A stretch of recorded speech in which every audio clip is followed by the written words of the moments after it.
Cuando creemos saber todo, nos damos cuenta cada vez más de lo ignorantes que somos. Hola a todos, qué bueno estar de vuelta. En esta ocasión les traigo un recopilatorio de misterios sin resolver, provenientes de nuestra comunidad de Reddit. Si les gusta este tipo de contenido, un like y una suscripción me ayudaría bastante. Y si quieren dejar sus historias en los comentarios, estaré encantado de leerlos. Sin más, comencemos. ¿Qué había antes? Me encantaría saber qué hay dentro de los agujeros negros. Lo mismo que afuera. Un agujero negro es una región del espacio con tanta gravedad que la velocidad de escape es más alta que la velocidad de la luz. No tiene otras características especiales. Si te tiraras a un agujero negro, no notarías nada raro, más allá de la forma insólita en que se comporta la luz cerca del horizonte de eventos. Caerías durante un tiempo en oscuridad absoluta, y eventualmente las olas gravitatorias te desintegrarían y toda tu materia pasaría a formar parte de la singularidad. Y si es cierto que, como se empieza a comentar, la singularidad es el principio de un nuevo universo, un agujero blanco. Un agujero blanco es, hablando mal y pronto, la otra solución a la ecuación gravitatoria clásica, que describe un agujero negro. Es la misma matemática con el signo cambiado, una región del espacio donde la velocidad de escape es cero. En un agujero blanco sería físicamente imposible permanecer quieto. Todas las curvas espaciotemporales posibles apuntan fuera de la región, al contrario de un agujero negro, donde todas las curvas posibles apuntan al centro. Esta matemática no tiene aplicación en la realidad. Es una solución a un modelo matemático clásico de un agujero negro, no a un agujero negro del mundo real, donde las fuerzas dominantes son cuánticas, específicamente la gravedad cuántica. ¿Por qué estamos aquí o de dónde hemos salido? No me refiero a teorías del Big Bang o de la formación de la Tierra como planeta. Esos son solo detalles técnicos, porque existe todo lo que conocemos, o que hay más allá de lo que podemos percibir por nuestros sentidos, o propia limitación biológica. Entiéndase que, por ejemplo, un gato apenas es consciente de su área de control, la comida que hay, etc. No es ni consciente de su propia existencia.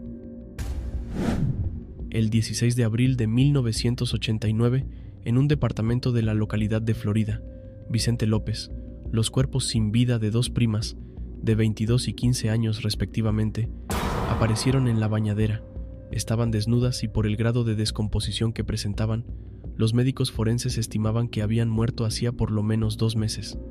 El primer dato curioso que arroja este caso es que las víctimas habían sido vistas por última vez hacía solo 48 horas por la dueña del inmueble, quien argumentó que su inquilina, la mayor de ellas, le había pedido prestado el teléfono para llamar al hospital porque su prima tenía fiebre. Dicho relato no terminó de cerrar a los investigadores, ya que la fauna cadavérica encontrada en el lugar se correspondía con una de 2 meses, y las primas 2 noches antes estaban con vida. Sin dudarlo, la policía indagó de inmediato al médico, que había atendido a la adolescente de 15 años. Según el profesional, la chica tenía unas líneas de fiebre, por lo que le recetó un antibiótico, y se retiró. En su declaración, Adolfo Bresciani dijo que no había notado nada raro en el lugar cuando acudió para atender a la paciente. Los cuerpos fueron conservados por varios días en frío para poder realizar las autopsias. Los forenses esperaban que dicho examen echara un poco de luz a tanto misterio, pero esto no ocurrió. El crimen se volvía más intrincado cada día. Ninguna de las dos había ingerido el antifebril indicado por el médico. No presentaban heridas de fuego ni arma blanca. No estaban intoxicadas con monóxido de carbono. No fallecieron sofocadas ni por descarga eléctrica. Lo único que se sabía era que estaban muertas, y nadie podía establecer cómo ni por qué. Llegó a suponerse una relación lésbica y un ritual macabro, pero esta hipótesis fue desechada casi al instante. Además, se supo que la mayor de las primas era frecuentada por un muchacho de unos 30 años, a quien la policía interrogó varias veces, al igual que el juez, sin que su relato presentara fisuras. Hasta aquí las dudas y el misterio se adueñaban de la escena. Todo era incertidumbre, y las certezas sobre el asesinato se alejaban con cada minuto que pasaba. 4 meses habían pasado del macabro hallazgo, cuando el juez Raúl Casal resolvió volver sobre el caso y a la escena para ver si se encontraba alguna otra pista. Ninguna respuesta se hizo presente, solo más misterio. Al llegar al departamento, La bañera donde aparecieron los cuerpos, la cual había sido vaciada y desinfectada, estaba nuevamente llena de agua y cubierta de gusanos cadavéricos. El horror se hizo presente una vez más. Se convocó a los mejores peritos y hasta un técnico de la entonces Obras Sanitarias, quien opinó que algo debía haber obstruido la cañería y que una pequeña gotera la había llenado nuevamente. En cuanto a los gusanos, un especialista arriesgó que debía ser fauna cadavérica resistente que había quedado oculta. Nada de todo esto pudo ser probado. Más de un año después de ocurrido el hecho, entra en acción un perito de la Federal con una nueva hipótesis. El asesino sorprendió a las víctimas en la bañera y les inyectó veneno de una serpiente africana llamada mamba negra. Según los especialistas, el veneno de este reptil acelera el proceso de descomposición. La pregunta ahora era, ¿quién podía tener acceso a tan exótica especie? Resultó ser que el novio de la mayor de las víctimas trabajaba en un serpentario en el cual había 2 víboras de esta especie. De inmediato se libró una orden de detención contra el sospechoso, pero para darle mayor intriga a este caso, el susodicho nunca fue encontrado y es el día de hoy que sigue prófugo. Con esta nueva pista fueron de inmediato a la morgue policial de La Plata, donde se encontraban los corazones de las víctimas, para hacer nuevas pericias en busca de rastros del veneno en cuestión. Grande fue la sorpresa cuando se dieron cuenta que los corazones de ambas primas habían desaparecido sin dejar rastros. Otro misterio más sin resolver de la nutrida historia policial argentina. ¿Ustedes creen que realmente fue veneno de serpiente? ¿O hay algo mucho más oscuro detrás de este caso? Dime qué piensas en los comentarios. La Celigüeta. Era diciembre de 1986, cuando el mecánico tornero Carlos Celigüeta y su esposa Ibis Bayo, una modista conocida por todos como Mimi, viajaron de Necochea a Mar del Plata junto a la mayor de sus 2 hijas, Adriana, 29.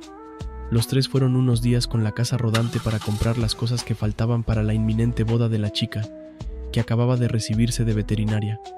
Por la noche salieron a comer para festejar el cumpleaños de Carlos, y luego se toparon con las madres de Plaza de Mayo, que salían a la peatonal de Mar del Plata a hacer su recorrida.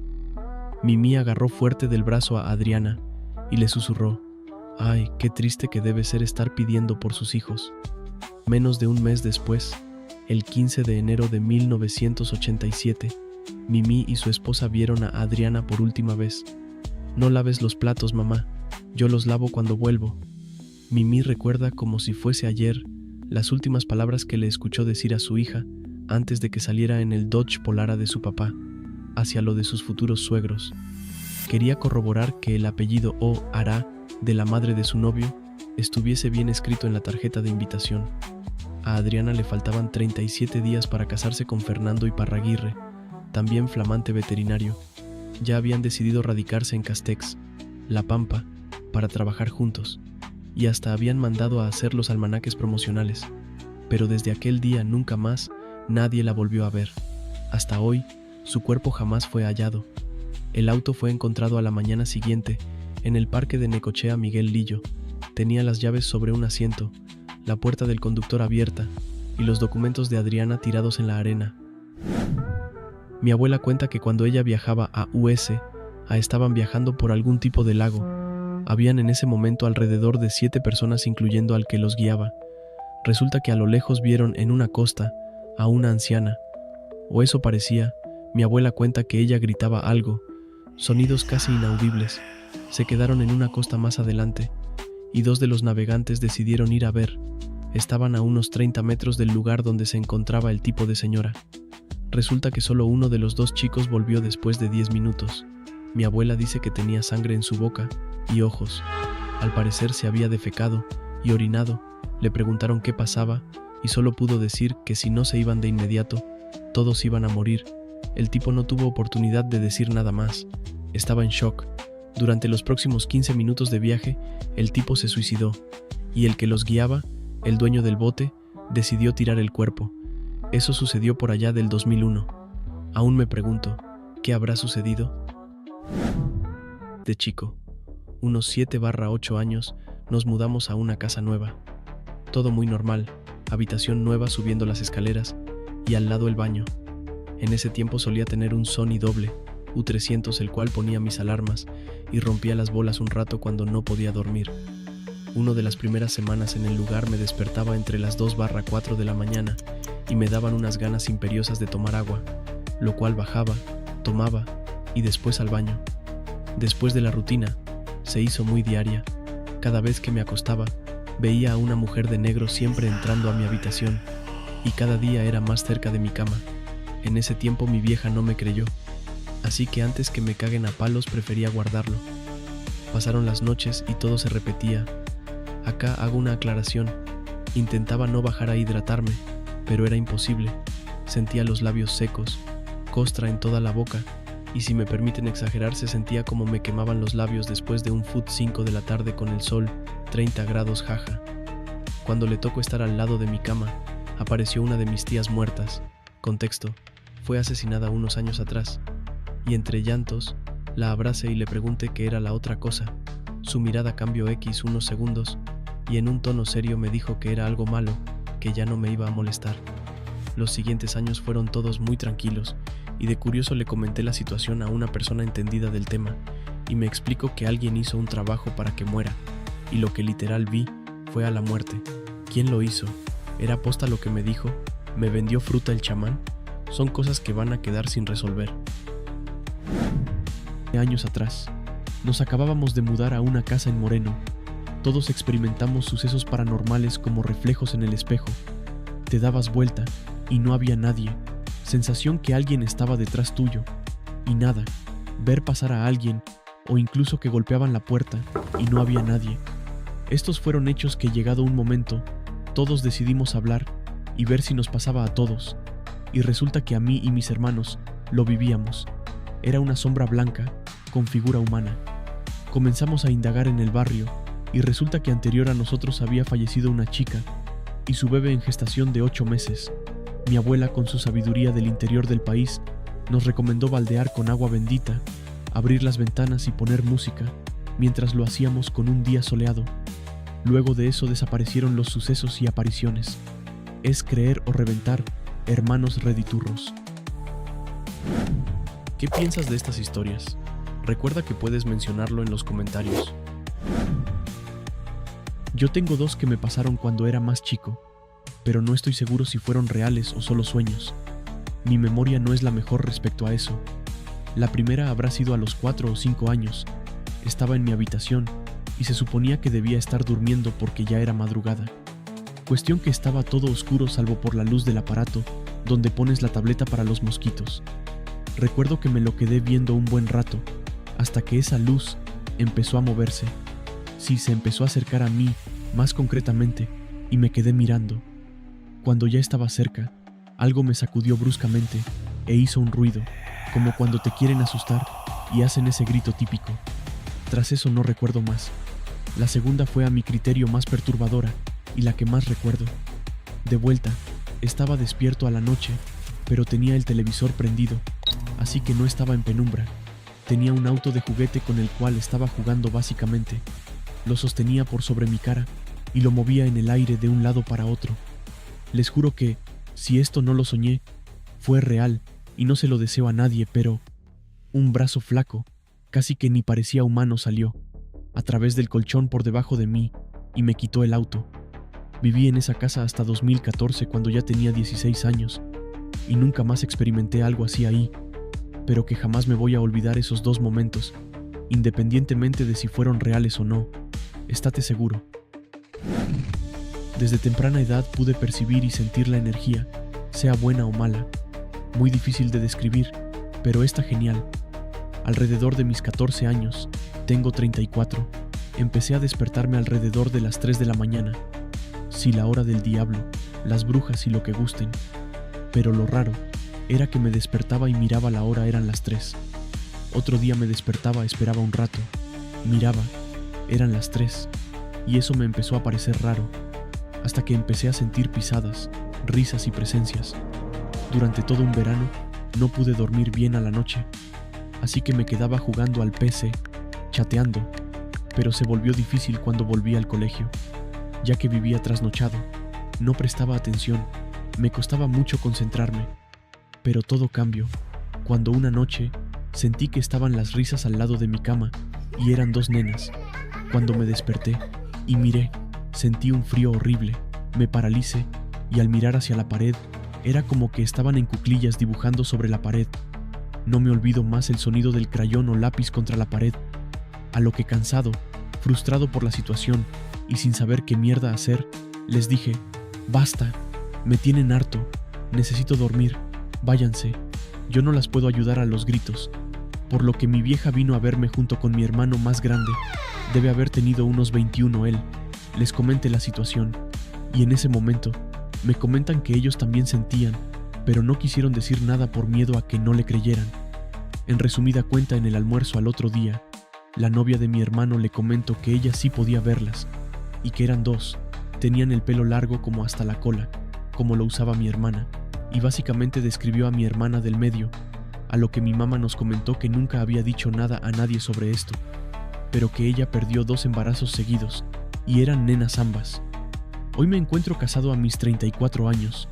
Me parece completamente normal este tipo de cosas, y sobre todo porque mi mujer es bruja blanca, trabaja con ángeles y arcángeles, y solo para la luz, y es medium. Hay cosas imposibles de saber de la otra persona, y lo sabe porque el desencarnado se lo comunica. Así que nada, podés creer o no, pero que las hay, las hay. Una vez adopté un perro rescatado de un incendio. Tenía el nombre de donde lo rescataron, de Tatita, porque era un perro algo viejo y por lo mismo nadie quería adoptarlo. Con mi madre estábamos de luto porque tuvimos que sacrificar a mi antiguo perro, ya que era pitbull con labrador y padecía de demencia senil. Intentó varias veces atacarme al cuello y en una atacó a mi abuelo y le dejó bien feo un brazo. Volviendo al Tatita, era un cocker spaniel con labrador. Tenía una oreja quemada por el incendio y no decía nada. En el primer día de casa, se alejaba de nosotros, o se quedaba un rato e iba a otro lado. Lo hice dormir en mi cama, y tuve que ayudarlo porque tenía también problemas en la cadera y no podía subir solo. No ladraba, no decía nada, y era muy lejano. Un día, desapareció. Mi tía me dijo que se escapó de casa, y no se supo más. Pensamos que salió a buscar a sus dueños, porque no apareció más, y no se le notaba cómodo en casa. 2 semanas después, apareció en la puerta de calle de mi casa, y era completamente distinto. Incluso apareció sonriendo, y el cambio fue increíble. Nos seguía a todos lados, era muy juguetón, interactuaba con mi gato, y jugaba con otro cachorro chico que tenía mi tía. Y a donde iba, me seguía, y donde me quedaba, se acostaba a estar conmigo, incluso ladraba, algo que tampoco hacía, y vivió así los últimos años que tuvo de vida. Que no fueron tantos, pero es uno de los perros más cariñosos que he tenido. Pero hasta el día de hoy, siempre me he preguntado, ¿qué le pasó en esas 2 semanas que anduvo desaparecido, que tuvo tal cambio de actitud? ¿A ustedes alguna vez les pasó algo extraño con una mascota? Los leo abajo. Hace unos meses me independicé y me vine a vivir solo a un depa. Todo ha estado relativamente normal en esta instancia, hasta que durante diciembre me dispuse a armar el árbol de Pascua. Había comprado unos adornos y además soy coleccionista de figuras de Dragon Ball y pensé que era una buena idea ponerlas junto al árbol. La cosa es que comienzo a adornarlo y todo, y me había comprado unos de esos bastones navideños que eran 3. La cosa es que recuerdo haber puesto los 3 en distintos lugares y todo bien, pero resulta que cuando estoy acomodando una de las figuras de Dragon Ball en el árbol, una de las piezas de esta se cae y desaparece completamente.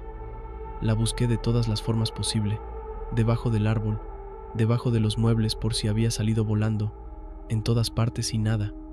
Llegué incluso a desarmar el árbol, pensando en que tal vez se pudiera haber quedado atrapada entre las ramas. Lo desarmé y todo, y no encontré nada, por lo que me las arreglé para reemplazar la pieza, y cuando vuelvo a armar el árbol, de los 3 bastones que tenía, solo aparecieron 2. El tercero nunca supe dónde quedó, desapareció misteriosamente y nunca más lo encontré, ni siquiera cuando desarmé el árbol para guardarlo. En una de esas aparecen esas cosas cuando adorne el depa nuevamente, quién sabe, jajaj. Cuando pequeña vivía con mi abuela. Ella era rara con nosotros, no era mi abuela biológica, era la madre de la pareja de mi mamá. Nos llamaba bastardos a mis hermanos y siempre recalcaba que éramos guachos según ella. Ella era bastante extraña, tenía la pieza llena de figuritas y manualidades que hacía. La casa era antigua, así que las paredes eran altas. Tenía estantes desde arriba hacia abajo, lleno de peluches y cosas. Un día ella salió a hacer alguna diligencia suya y dejó la ventana abierta de su pieza. Manejaba su pieza con llave porque tenía miedo que le robáramos. Yo la pillé hartas veces trajinando las carteras de mi mamá, así que andaba perseguida. Yo miraba dentro de su pieza. Aunque tuviera la ventana abierta, el aire se sentía denso, como si hubiera una estufa dentro produciendo calor. Me gustaba mirar las figuras que tenía, aunque el aura de la pieza me resultara inquietante. Después de mirar, fui a hacer mis cosas normales de niña, jugar con mi perrito, darme una vuelta por la casa. Cuando salí al patio, a ver por la ventana de nuevo, el visillo tapaba, y algo me hizo pensar en que era mejor no mirar dentro. Pasé por fuera de la ventana por inercia y escuché la risa de un hombre. La pieza estaba vacía y estaba segura que la risa venía de ahí. Me quise arrancar por el susto, di media vuelta y la ventana se cerró, golpeándome en la frente. Me aturdió un poco, pero después me paré y fui donde mi mamá. Ella me miró con una cara de terror, tenía la frente llena de sangre. La ventana me hizo un corte cerca del cuero cabelludo. No me di cuenta hasta que me miré al espejo. Nunca supe de dónde salió exactamente esa risa de hombre. Era como burlesca y bien profunda. No se parecía ni a la voz de mi padrastro, y mucho menos a la de mi hermano. Después de unos años mi abuela nos echó de esa casa, y un año después de eso, falleció de cáncer. Y esto sería todo. Espero haya sido de su agrado. Si quieren apoyarme, un like y una suscripción serían más que suficientes. Sin más, nos vemos.